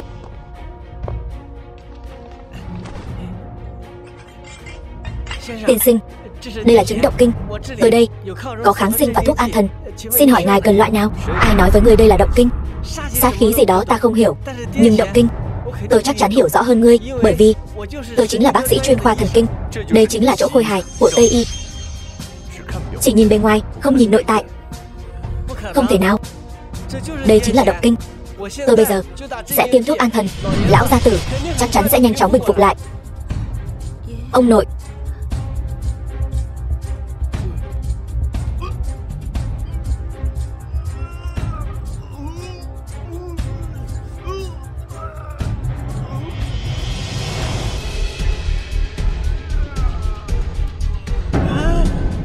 sao lại thế này? Ngu muội vô tri. Xin tiên sinh cứu mạng, tôi đã tìm ra bệnh căn rồi.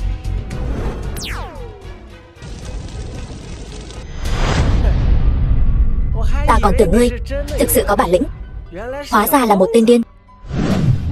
Khối đá đó chính là bệnh căn. Đông y ngươi cũng quá không đáng tin cậy chứ. Là chúng ta nhìn lầm người rồi. Bệnh gấp loạn thuốc thang, sao ta lại có thể tin loại hạ đẳng thối tha này chứ? Tôi tin tiêu thần. Khối phong thủy thạch này đặt tại nơi tụ sát khí, cho dù sát khí ngàn dặm xung quanh đều sẽ tụ tập lại đây. Đừng nói lão mộc tuổi cao sức yếu, cho dù là thanh niên trai tráng khí thịnh, ở lâu cũng sẽ bị tắc nghẽn khí huyết. Ngươi đừng có nói bậy bạ, đó là cục diện do cao nhân bày ra, đừng làm loạn. Tắc nghẽn khí huyết, mộc hổ. Sao lại thế này? Sao ta lại bị hộc máu, cơ thể cứng đờ? Cái gì? Sao có thể? Đây là cục diện do phong thủy đại sư bày ra. Không thể nào. Có mắt như mù.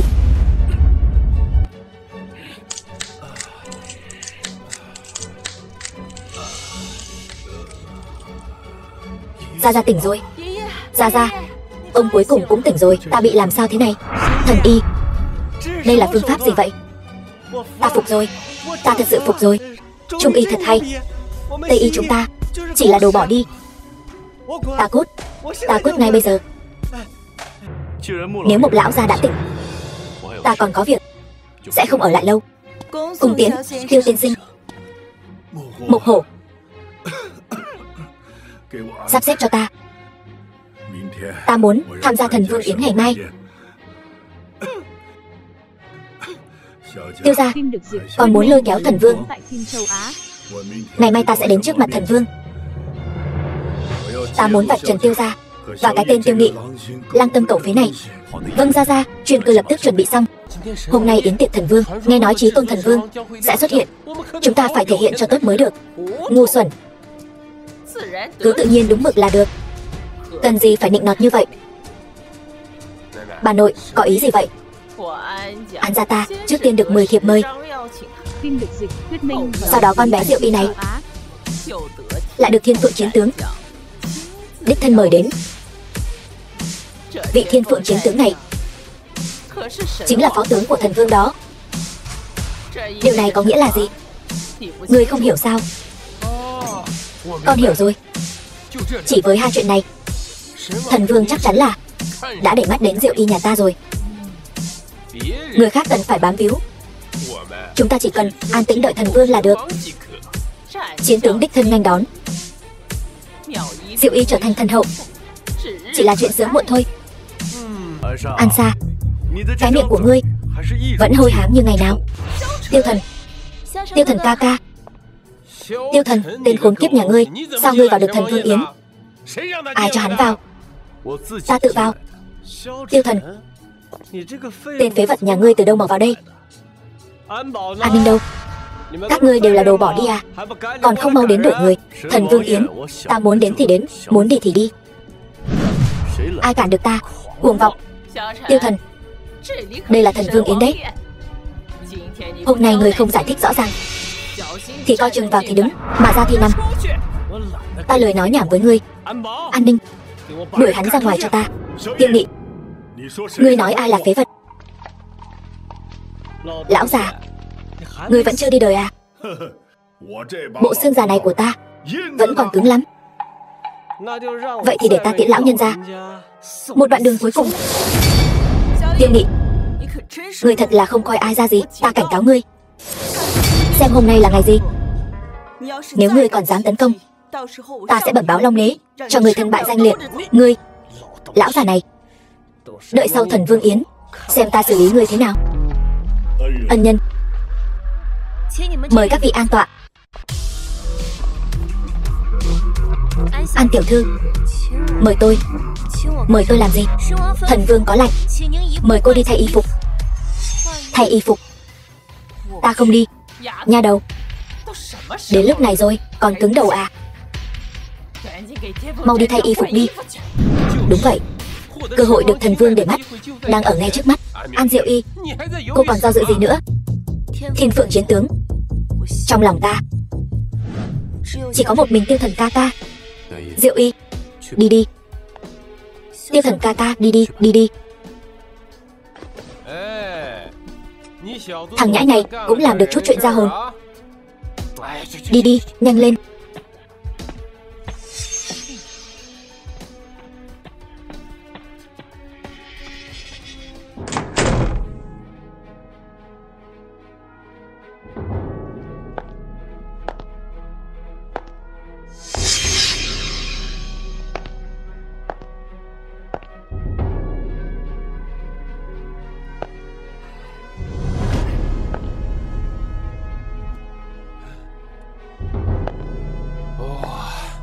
Được đấy Diệu Y, bộ này nổi bật quá. Mặt ủ mày trao làm gì thế? Hôm nay là ngày vui mà, phải cười lên chứ. Ta chỉ cần Tiêu thần ca ca, đừng nhắc đến tên xui xẻo đó nữa. Nếu đi theo Tiêu thần, đúng là bông hoa nhài cắm bãi phân châu. Đúng vậy, cũng không thèm tè một bãi tự soi mình. Muốn cưới Diệu Y, hắn xứng sao? Nhưng mà thằng nhãi này hôm nay lại khá là hào phóng. Không phải, Tiêu thần đem người phụ nữ của mình dâng tặng cho người khác. Khó chịu lắm phải không? An Diệu Y, chỉ cần cô nhường Tiêu thần cho tôi, cô muốn gì tôi đều có thể cho cô. Cô muốn gì? Tiền tài, quyền thế, hay là địa vị đệ nhất thế gia ở Vân Thành? Tùy cô chọn. Không tồi, Tiêu thần. Nếu An gia không ưa cậu rồi, chỉ cần cậu gật đầu, cậu lập tức sẽ trở thành hiền tế của Mộc gia tôi. Chuyện này, Mộc lão gia tử, ông nói sai rồi. Tiêu thần hắn chỉ là một tên phế vật trắng tay. Hắn làm sao xứng với Mộc tiểu thư chứ? Được lắm Mộc Khinh Mi, tôi mới là vị hôn phu của cô. Còn lão già này nữa, Các người đều đùa dẫn tôi phải không? Được, các người cứ đợi đấy. Mộc lão, Tiêu Thần bất quá chỉ là tên phế vật bị tôi từ hôn thôi. Khuynh Mi bị hắn mê hoặc rồi, ông không thể không nhìn rõ được. Kẻ này tính cách nhu nhược, bùn nhão không trát được tường. Mộc Khuynh Mi mà gả cho hắn, nhất định sẽ bị hủy hoại cả đời. Cậu Tiêu bản tính lương thiện, lần trước lại cứu ta. Ta thấy chính là hiền tế tước của Mộc gia ta. Ngài là cảm tạ hắn cái ân cứu mạng ngài. Thằng nhãi này cũng may mắn, chó ngáp phải ruồi. Cho chút tiền là được rồi, cần gì phải thế, Ngọc tướng quân à? Ta thấy Tiêu Thần chính là lương nhân của Khuynh Mi, ngươi không cần nói nhiều. Tiêu Thần, ta nghiêm trọng cảnh cáo ngươi. Ta không biết ngươi cho Khuynh Mi và Mộc lão uống bộ mê thuốc lú gì, nhưng hôn sự của hai người không thể nào. Không thể nào. Đúng, chính là không thể nào. Tiêu Thần ngươi không chỉ không xứng với ta, Ngọc Kiều Long, cũng không xứng với Mộc Khuynh Mi. Mộc Khuynh Mi là đại tiểu thư của Mộc gia đế đô. Ngươi là cái thứ gì? Cóc kẻ mà đòi ăn thịt thiên nga. Tiêu Thần, cho dù Khuynh Mi không gả cho Tiêu Nghị, cũng có đầy công tử thế gia quỳ lại.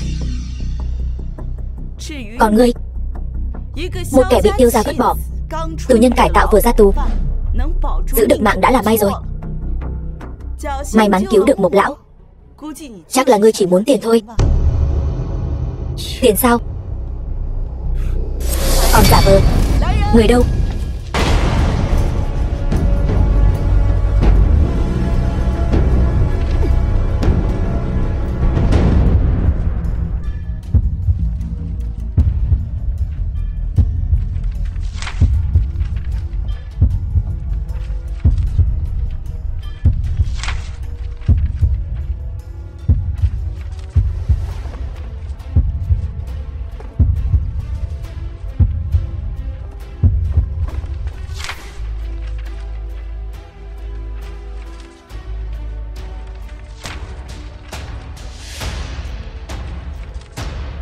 Ở đây 10 tỷ. Rời khỏi ta và Khuynh Mi, đừng như miếng keo dính chuột, âm hồn bất tán. Tiền sao? Ta không cần. Thằng nhãi, Ngọc tướng quân cho ngươi tiền là coi trọng ngươi. Ngươi đừng có không biết điều. Đúng vậy, nếu là ta sớm đã cầm tiền này đi chơi cho sướng rồi. Không biết lượng sức. Ngọc Kiều Long, ngươi không chỉ có mắt như mù, mà còn không có não. Người bà hòa trích chòe, phóng đãng phù phiếm, vô phương cứu dược. Thật là phân chuột trong yến tiệc thần vương. Thần vương yến. Sau này ta sẽ dốc toàn lực theo đuổi thần vương. Sẽ có một ngày ta sẽ bên cạnh thần vương. Còn ngươi chỉ có thể cũng chỉ sẽ là một con chuột cống đáng thương. Thần vương thú vị. Lát nữa sẽ càng thú vị hơn. Chỉ cần ngươi ở bên ta, trung thành với ta cả đời. Mộc Khuynh Mi ta chỉ yêu một mình ngươi, chỉ vì một mình ngươi mà trang điểm. Không phải như vậy. Tiêu Thần ca ca, ta đều nghe lời huynh, mặc áo cưới cũng là nghe lời huynh. Diệu Y, ta biết. Khuynh Mi tiểu thư, xin lỗi, ta từ chối. Ta không phục. Luận ra thế dung mạo, ta điểm nào không bằng nàng. An gia đối với ngươi như vậy, ngươi còn chấp mê bất ngộ sao? Khuynh Mi tiểu thư, giống như ta đã nói với ngươi trước đó, duyên phận đến tự nhiên cũng sẽ tan. Tiêu Thần ca ca, ngươi đừng có áp lực. Ta thích ngươi, ta luyến tiếc ngươi, nhưng ngươi không phải vật sở hữu của ta. Ta không thể ích kỷ chiếm hữu ngươi như vậy. Nếu ngươi rời xa ta, ta cũng chúc phúc cho ngươi. Khuynh Mi tiểu thư, không cần nói nữa. Ta rốt cuộc đã biết tại sao hắn vẫn luôn không chịu từ bỏ. Trước đó những lời ta nói đều là nói đùa. Xin lỗi. Diệu Y, hôm nay ta sẽ cho nàng buổi đính hôn long trọng nhất. Tiệc đính hôn long trọng gì chứ? Ngươi chỉ là một tên vừa ra tù, nghèo rớt mồng tơi, tên phế vật. Ngươi cũng xứng sao? Thiên Phượng chiến tướng đến.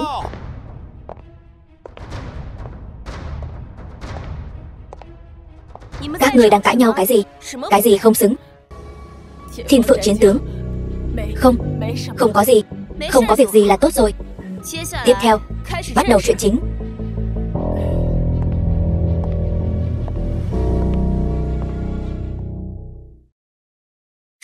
Mọi người đều biết hôm nay là Thần Vương Yến. Nhân vật chính của bữa tiệc không phải ta, mà là một vị khác. 3 năm trước, quyết chiến Đông Doanh, một trận tiêu diệt triệu quân địch, thu phục Đông Doanh thành phù Tang Hải ngoại tỉnh. Chí Tôn Thần Vương. Bây giờ xin mời Chí Tôn Thần Vương.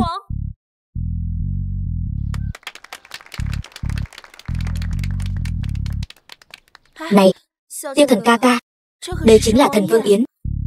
Tiêu Thần, người có phải điên rồi không?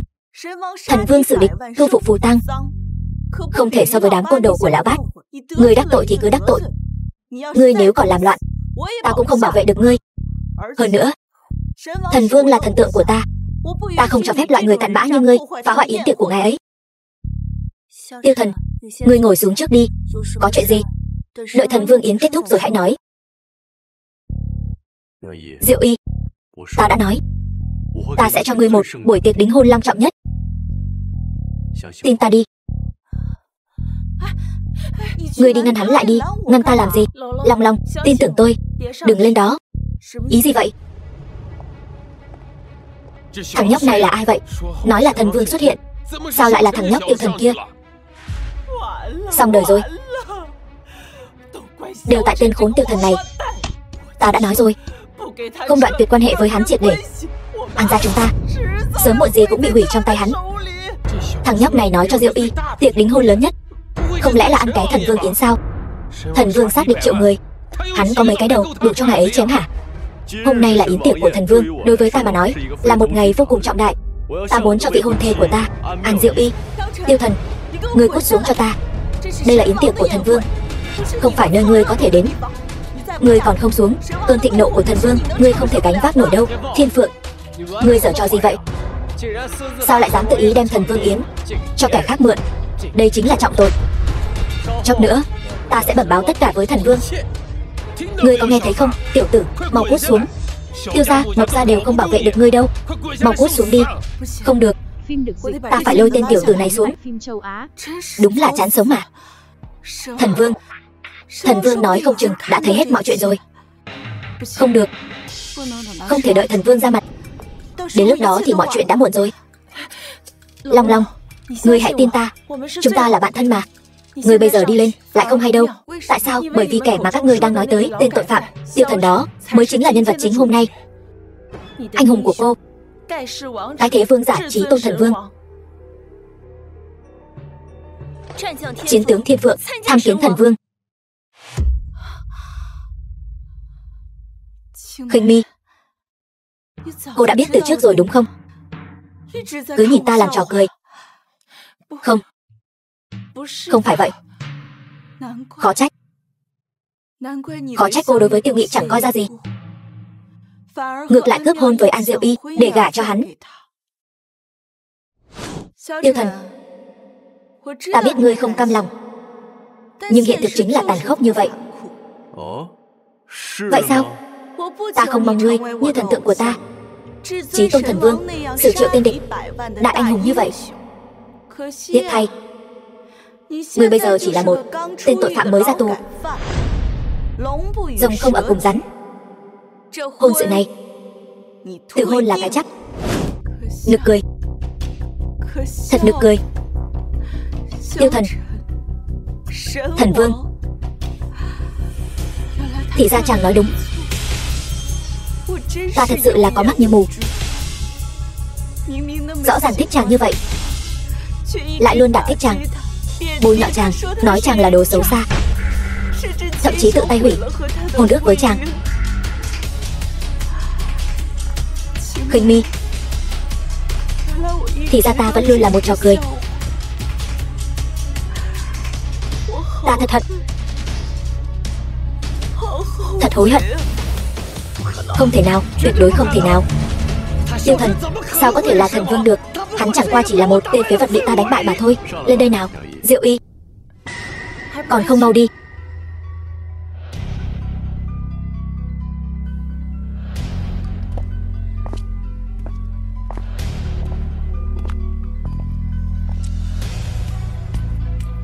Tiêu Thần ca ca. Không ngờ tới, người thật sự là thần vương, là ta.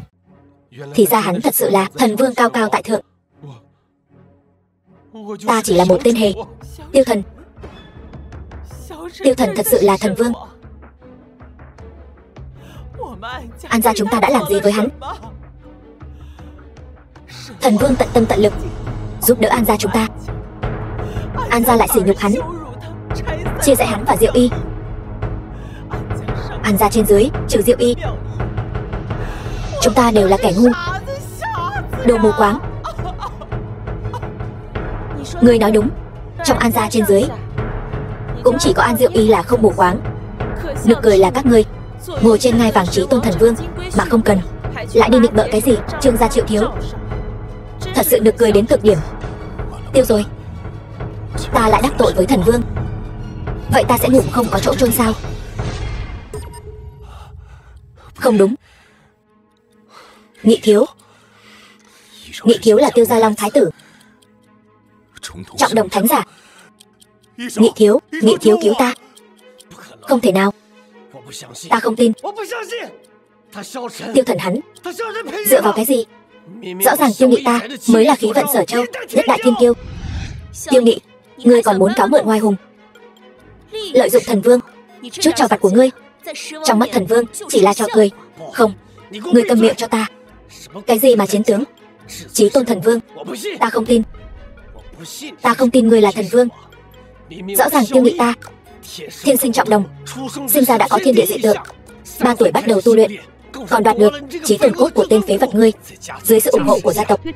14 tuổi đột phá chân huyết cảnh, khai bát động thiên. Mà ngươi cũng chỉ là một tên bị ta đoạt mất chí tôn cốt. Dựa vào cái gì? Ngươi là thần vương. Ta không phục, ta không tin. Trường vực nhục thân thật mạnh. Nghị thiếu. Nghị thiếu, đây là đột phá cảnh giới rồi. Đây là Cửu Động Thiên. Tiêu Nghị lâm trận đột phá, khai Cửu Động Thiên, bước vào du thần cảnh. E là không ai có thể chế ngự.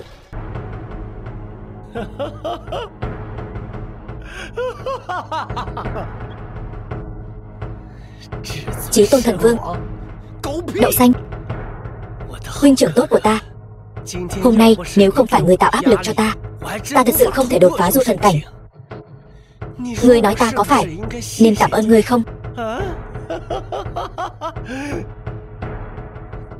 Thấy chưa? Đây chính là thần thông chí tôn cốt của ngươi. Hôm nay ta sẽ dùng nó để khiến ngươi xuống địa ngục. Thần vương Yến phải không? Hôm nay ta sẽ thí thân sát vương, dùng máu của ngươi để chiêu cáo thiên hạ. Tiêu Nghị ta mới là đương thế chân thần, tuyệt thế vương giả. Ngươi còn chưa xứng giao thủ với thần vương. Hôm nay ta sẽ thay thần vương xử tử tên súc sinh tàn hại huynh trưởng này.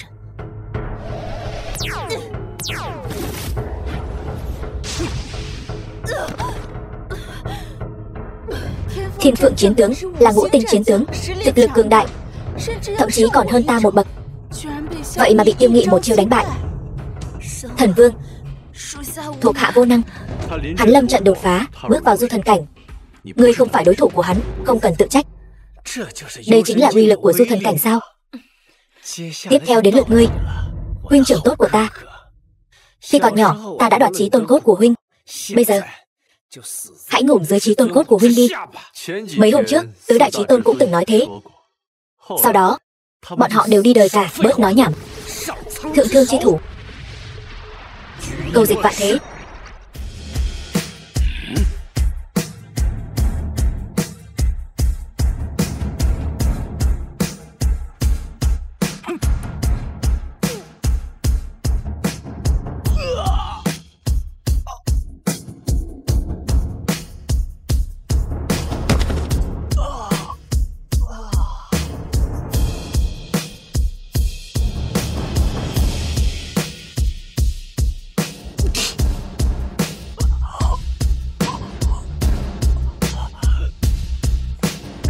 Trọng đồng vốn là con đường vô địch, cần gì mượn cốt người khác. Ta hận lắm.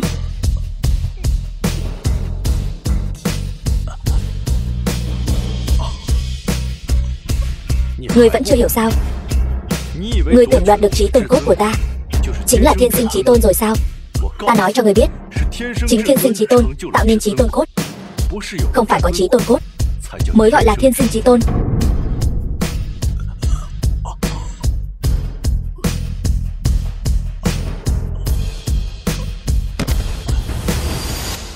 Tiêu Thần ca ca, huynh không sao chứ? Không sao. Thiên Phượng, ngươi đi chữa thương trước đi. Ơn Mạnh.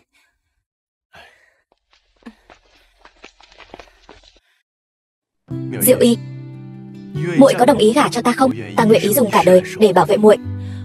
Ta đồng ý. Phim được dịch, thuyết minh và lồng tiếng tại phim châu Á.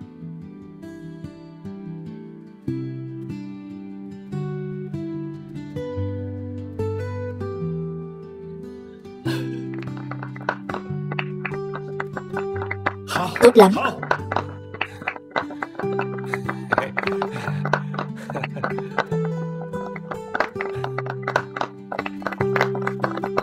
Thần Vương Yến,